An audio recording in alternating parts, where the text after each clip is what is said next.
I am writing this under an appreciable mental strain, since by tonight I shall be no more.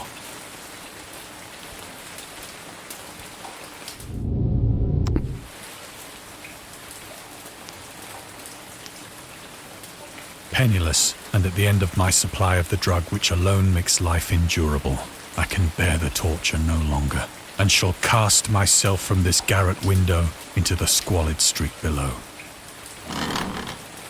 Do not think from my slavery to morphine that I am a weakling or a degenerate. When you have read these hastily scrawled pages, you may guess, though never fully realize, why it is that I must have forgetfulness or death.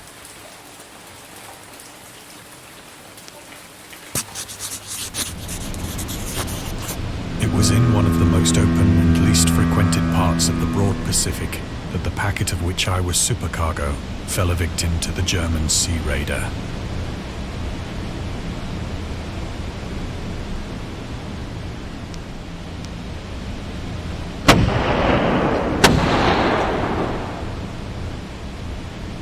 The Great War was then at its very beginning, and the ocean forces of the Hun had not completely sunk to their later degradation, so that our vessel was made a legitimate prize, whilst we of her crew were treated with all the fairness and consideration due us as naval prisoners.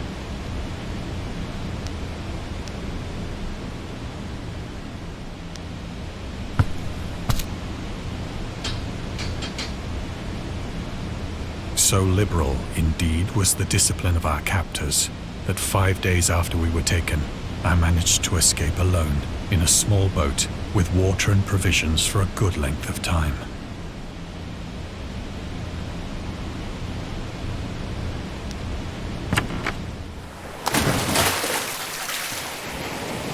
When I finally found myself adrift and free, I had but little idea of my surroundings. Never a competent navigator, I could only guess vaguely by the sun and stars that I was somewhat south of the equator. Of the longitude, I knew nothing, and no island or coastline was in sight.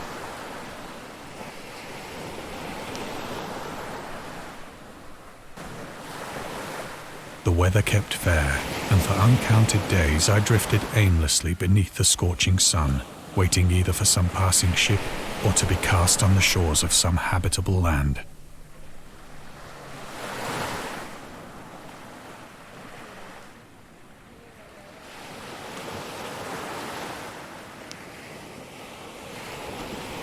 But neither ship nor land appeared, and I began to despair in my solitude upon the heaving vastness of unbroken blue.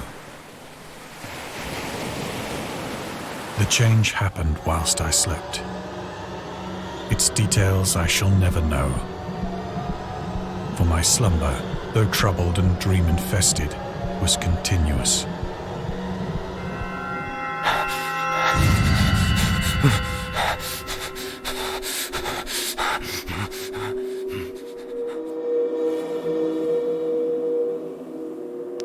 When at last I awoke, it was to discover myself half sucked into a slimy expanse of hellish black mire, which extended about me in monotonous undulations as far as I could see, and in which my boat lay grounded some distance away.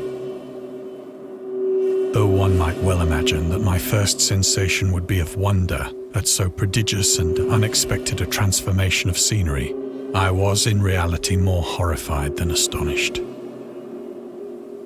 For there was in the air, and in the rotting soil, a sinister quality which chilled me to the very core. The region was putrid with the carcasses of decaying fish and of other, less describable things which I saw protruding from the nasty mud of the unending plain.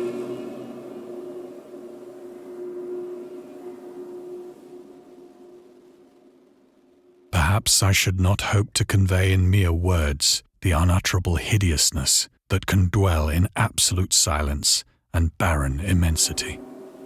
There was nothing within hearing and nothing in sight save a vast reach of black slime. Yet the very completeness of the stillness and the homogeneity of the landscape oppressed me with a nauseating fear. The sun was blazing down from a sky which seemed to me almost black in its cloudless cruelty, as though reflecting the inky marsh beneath my feet.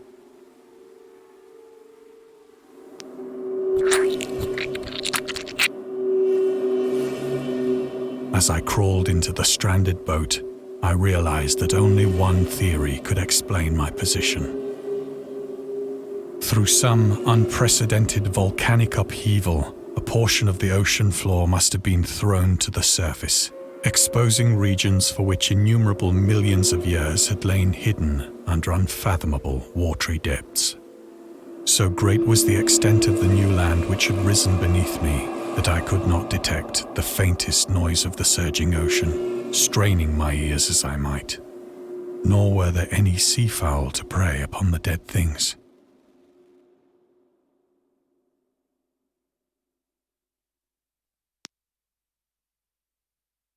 For several hours I sat thinking or brooding in the boat, which lay upon its side and afforded a slight shade as the sun moved across the heavens. As the day progressed, the ground lost some of its stickiness and seemed likely to dry sufficiently for traveling purposes in a short time. That night I slept but little, and the next day I made for myself a pack containing food and water, preparatory to an overland journey in search of the vanished sea and possible rescue.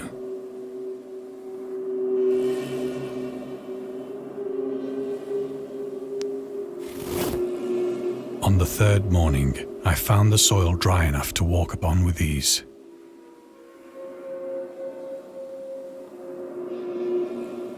The odor of the fish was maddening, but I was too much concerned with graver things to mind so slight an evil, and set out boldly for an unknown goal.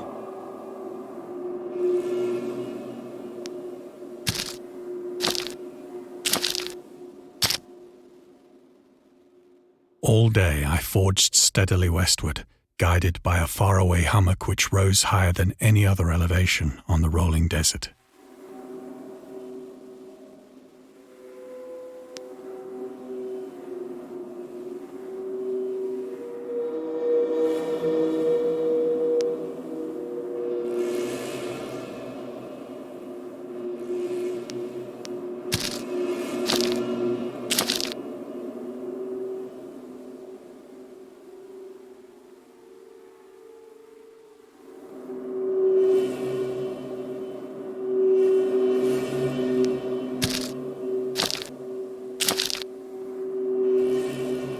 That night, I encamped, and on the following day still travelled toward the hummock, though that object seemed scarcely nearer than when I had first espied it.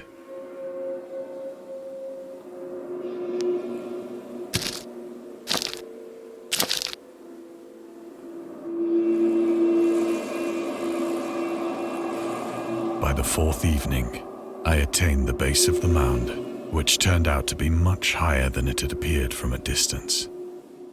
An intervening valley setting it out in sharper relief from the general surface. Too weary to ascend, I slept in the shadow of the hill. I know not why my dreams were so wild that night, but ere the waning and fantastically gibbous moon had risen far, I was awake in a cold perspiration, determined to sleep no more. Such visions as I had experienced were too much for me to endure again, and in the glow of the moon I saw how unwise I had been to travel by day. Without the glare of the parching sun, my journey would have cost me less energy. Indeed, I now felt quite able to perform the ascent which had deterred me at sunset.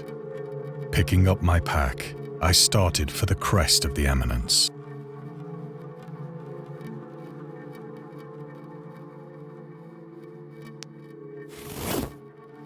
I have said that the unbroken monotony of the rolling plain was a source of vague horror to me. But I think my horror was greater when I gained the summit of the mound and looked down the other side into an immeasurable pit or canyon. whose black recesses the moon had not yet soared high enough to illumine. I felt myself on the edge of the world, peering over the rim into a fathomless chaos of eternal night. Through my terror ran curious reminiscences of Paradise Lost, and of Satan's hideous climb through the unfashioned realms of darkness. As the moon climbed higher in the sky, I began to see that the slopes of the valley were not quite so perpendicular as I had imagined.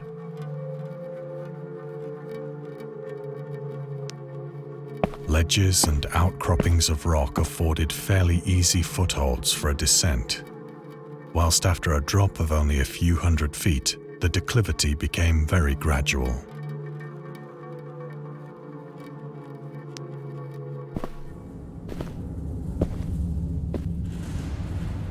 Urged on by an impulse which I cannot definitely analyze, I scrambled with difficulty down the rocks and stood on the gentler slope beneath, gazing into the Stygian deeps where no light had yet penetrated. All at once, my attention was captured by a vast and singular object on the opposite slope, which rose steeply about 100 yards ahead of me. An object that gleamed whitely in the newly bestowed rays of the ascending moon.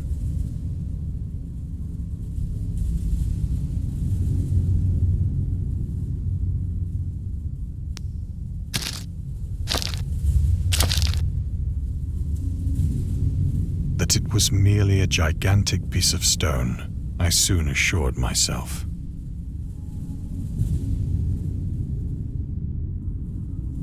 But I was conscious of a distinct impression that its contour and position were not altogether the work of nature. A closer scrutiny filled me with sensations I cannot express.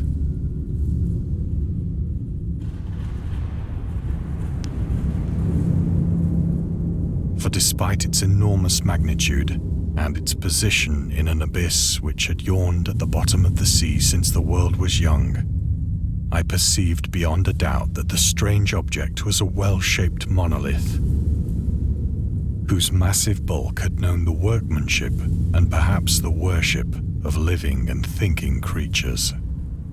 Dazed and frightened, yet not without a certain thrill of the scientist's or archaeologist's delight, I examined my surroundings more closely.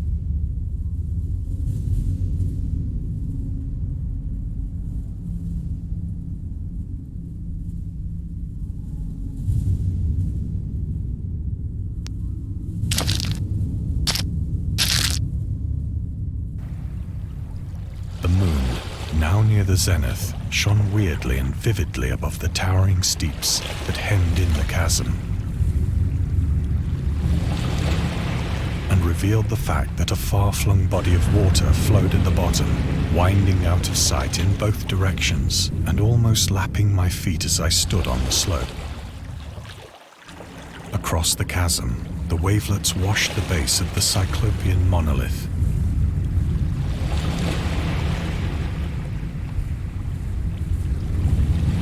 on whose surface I could now trace both inscriptions and crude sculptures.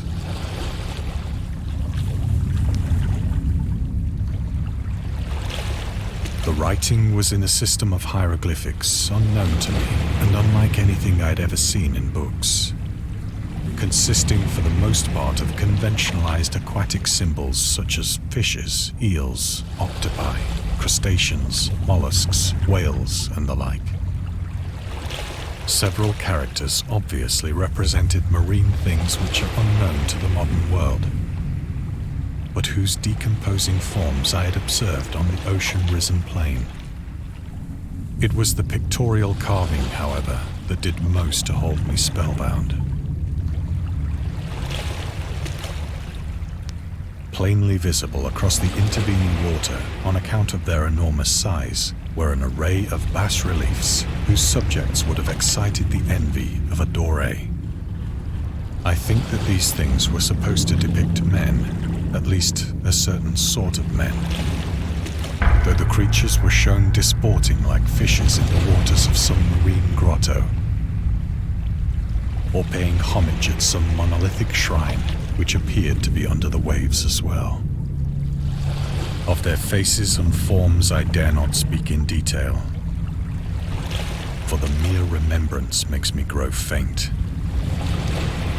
Grotesque beyond the imagination of a Poe or a Bulwer.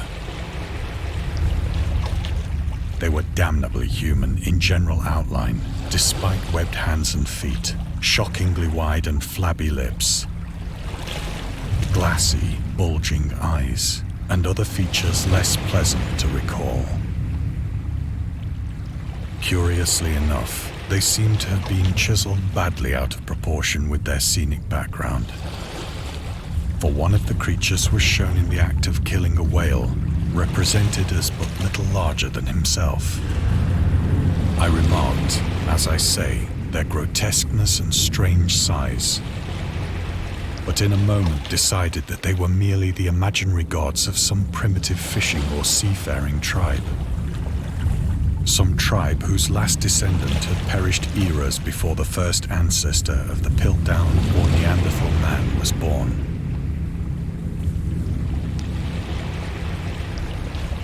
Awestruck at this unexpected glimpse into a past beyond the conception of the most daring anthropologist, I stood musing whilst the moon cast queer reflections on the silent channel before me. Then, suddenly, I saw it.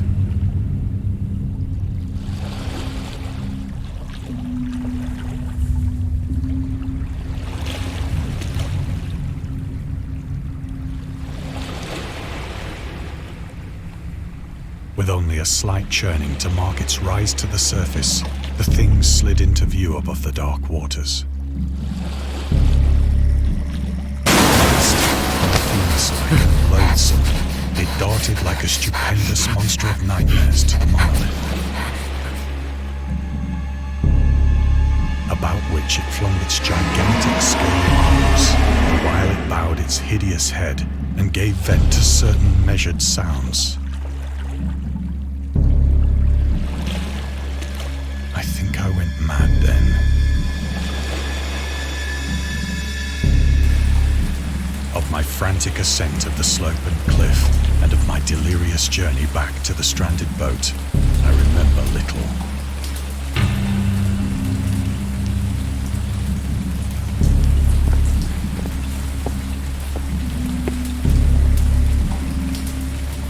I believe I sang a great deal, and laughed oddly when I was unable to sing.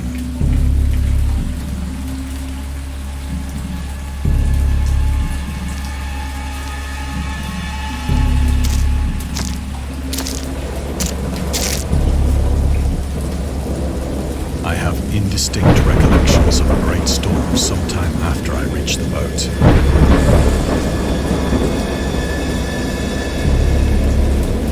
At any rate, I know that I heard pearls of thunder and other tones which nature utters only in her wildest moods.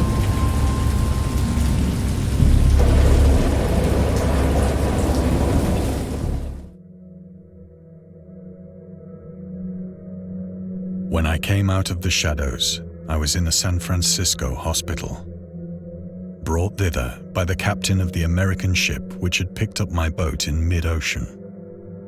In my delirium, I had said much, but found that my words had been given scant attention. Of any land upheaval in the Pacific, my rescuers knew nothing. Nor did I deem it necessary to insist upon a thing which I knew they could not believe.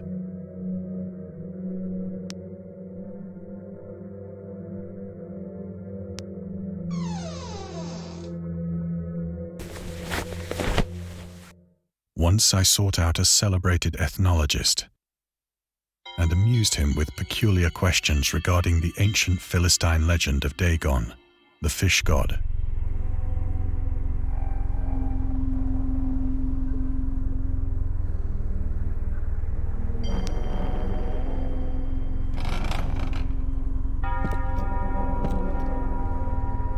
But soon perceiving that he was hopelessly conventional, I did not press my inquiries.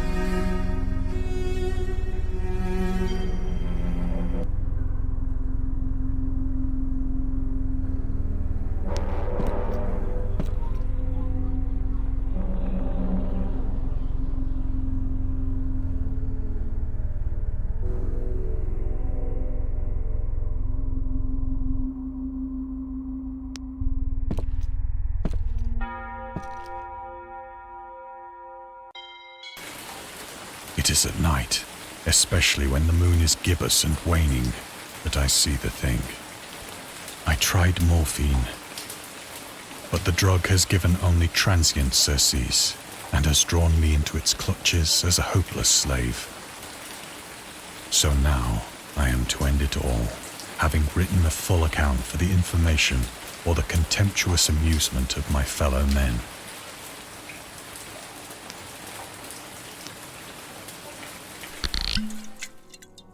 Often, I ask myself if it could not all have been a pure phantasm, a mere freak of fever as I lay sun-stricken and raving in the open boat after my escape from the German man-of-war. This I ask myself, but ever does there come before me a hideously vivid vision in reply. I cannot think of the deep sea without shuddering at the nameless things that may at this very moment be crawling and floundering on its slimy bed, worshipping their ancient stone idols and carving their own detestable likenesses on submarine obelisks of water-soaked granite. I dream of a day when they may rise above the billows to drag down into their reeking talons the remnants of puny, war-exhausted mankind. Of a day when the land shall sink and the dark ocean shall ascend amidst universal pandemonium.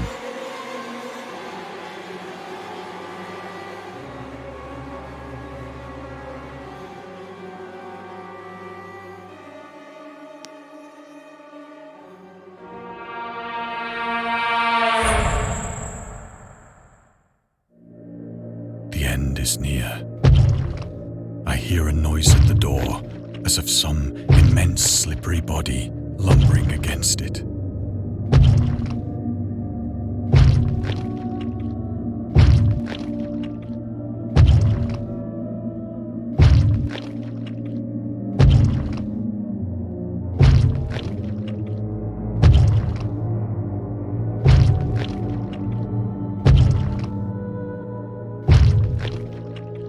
It shall not find me.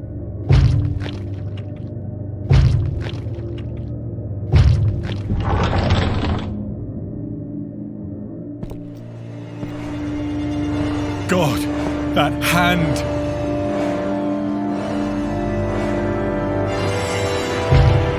The window! The window!